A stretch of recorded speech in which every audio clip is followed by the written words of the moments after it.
Musim baru sudah bermula, Manchester United mendatangkan 3 pemain setakat ini. Manchester United membeli Mason Mount iaitu midfielder dari Chelsea. Manchester United membeli goalkeeper baru iaitu Andre Onana dari Inter Milan sebagai pengganti David De Gea. Pembelian ketiga ialah Rasmus Højlund, penyerang dari Atalanta. Persiapan pramusim telah selesai di mana Manchester United telah menghadapi 8 perlawanan pramusim. Minggu pertama EPL, Manchester United bertemu Wolves di kandang sendiri namun hanya menang tipis iaitu 1-0 sahaja. Walaupun mendapat 3 mata di perlawanan tersebut, Manchester United dikecam oleh peminat kerana menampilkan aksi yang mengecewakan walaupun mempunyai kelebihan iaitu bermain di kandang sendiri. Satu-satunya gol berjaya dicetak oleh Raphael Varane iaitu defender Manchester United hasil dari bola chip dari Wan-Bissaka dan ditanduk oleh Varane ke dalam gawang Wolves. Walaupun Manchester United menguasai permainan dengan penguasaan 51%, manakala Wolves hanya 49%, namun peratusan gol jangkaan Wolves lebih tinggi iaitu 2.35 berbanding Manchester United iaitu hanya 2.21. Wolves mencatat jumlah tembakan ke arah gawang lawan lebih tinggi iaitu 23 tembakan, manakala Manchester United hanya 15 tembakan sahaja. Serangan Wolves ke arah gawang Manchester United banyak, cuma Manchester United beruntung kerana ketumpulan penyudah dari pemain Wolves menyukarkan mereka untuk menukarkan peluang menjadi jaringan. Jika dilihat formasi Manchester United di dalam perlawanan tersebut ialah 4-2-3-1, namun apabila Manchester United memegang possession, Shaw akan masuk ke midfield menjadi inverted fullback, Mount dan Bruno akan bertindak untuk membantu bahagian serangan. Namun taktik ini dianggap tidak berjaya kerana apabila counter attack dibuat oleh Wolves, midfield Manchester United dilihat terbuka dan senang dikucar-kacirkan oleh Wolves. Bola long ball dari Wolves juga mengkucar-kacirkan Manchester United dan sukar untuk menghalang serangan mereka.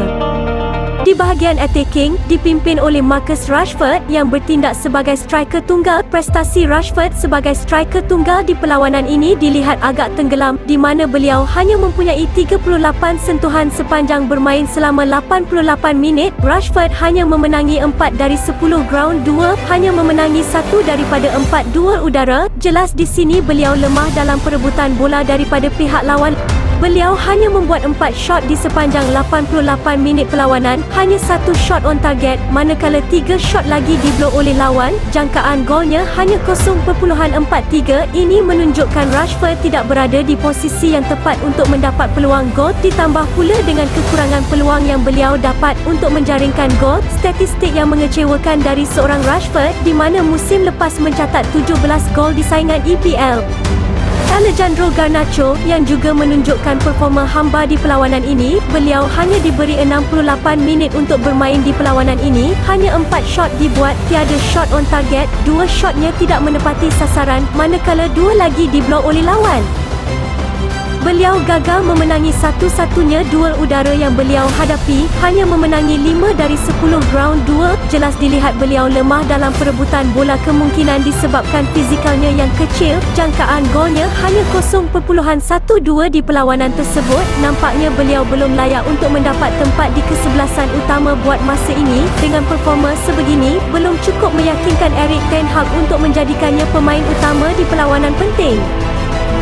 Di bahagian midfielder, pendatang baru iaitu Mason Mount yang diberi jersey nombor 7 oleh Erik ten Hag belum memberikan impak di dalam perlawanan tersebut. Beliau seolah-olah hilang di perlawanan itu. Beliau hanya diberi 68 minit untuk memberikan impak di perlawanan tersebut.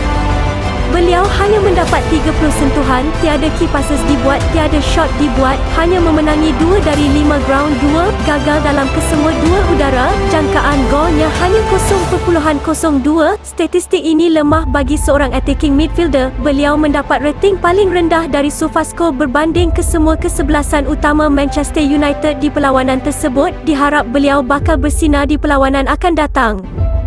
Di bahagian defense, kesemua pertahanan menunjukkan performa yang bagus dan berjaya mengekang serangan dari pemain Wolves. Di bahagian goalkeeper, Andre Onana, goalkeeper yang baru ini menunjukkan aksi yang mengagumkan. Beliau membuat 6 penyelamatan, 5 daripadanya penyelamatan dari dalam kotak penalti. Beliau membuat 51 sentuhan sepanjang 90 minit perlawanan, sesuatu yang tidak pelik bagi seorang ball-playing goalkeeper. Beliau memenangi kesemua ground duel dan hanya kalah satu dari 2 duel udara. Satu-satunya 2 udara yang beliau kalah inilah terjadinya kontroversi di mana semasa terjahan dibuat, dilihat tangannya mengenai muka penyerang Wolves, Sasa Kalajdzic. Foul inilah setelah diteliti oleh VAR, tiada penalti diberikan kepada Wolves menyebabkan manager Wolves, Gary O'Neill memprotes dan dilayangkan kad kuning oleh pengadil. Kemenangan tipis ini melegakan hati peminat Manchester United kerana Manchester United telah memulakan EPL dengan langkah kanan walaupun aksi yang dipersembahkan pemain Manchester United agak membimbangkan. Buat Mason Mount, para peminat Manchester United perlu memberi masa untuk Mount menyesuaikan diri di dalam pasukan dan juga perlu menyesuaikan diri dengan taktikal Ten Hag. Walaupun pemain nombor 7 selalunya membawa harapan besar kepada peminat Manchester United, namun diharap peminat Manchester United bersabar dan berikan peluang kepada Mount untuk bersinar. Di minggu kedua EPL, Manchester United akan melawan Tottenham di kandang mereka. Tottenham yang sebelum ini seri di minggu pertama EPL sudah semestinya mahukan kemenangan pertama mereka. Apakah nasib yang akan terjadi kepada Manchester United? Di perlawanan menentang Spurs, Manchester United menurunkan kesebelasan yang sama seperti melawan Wolves sebelum ini.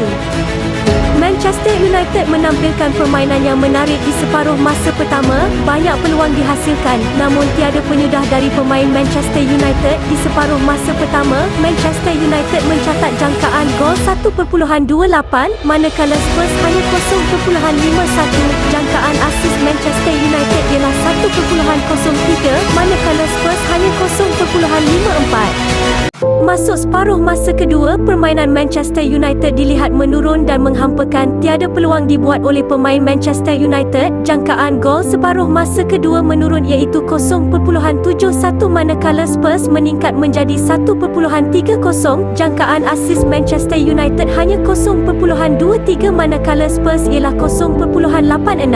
Perlawanan seterusnya ialah Manchester United akan menentang Nottingham Forest di kandang sendiri. Diharap perubahan taktikal dibuat oleh Erik ten Hag dan pembelian pemain juga perlu dibuat untuk mengganti pemain di beberapa bahagian sementara jendela perpindahan masih terbuka. Terima kasih kerana menonton. Jangan lupa subscribe, like dan komen.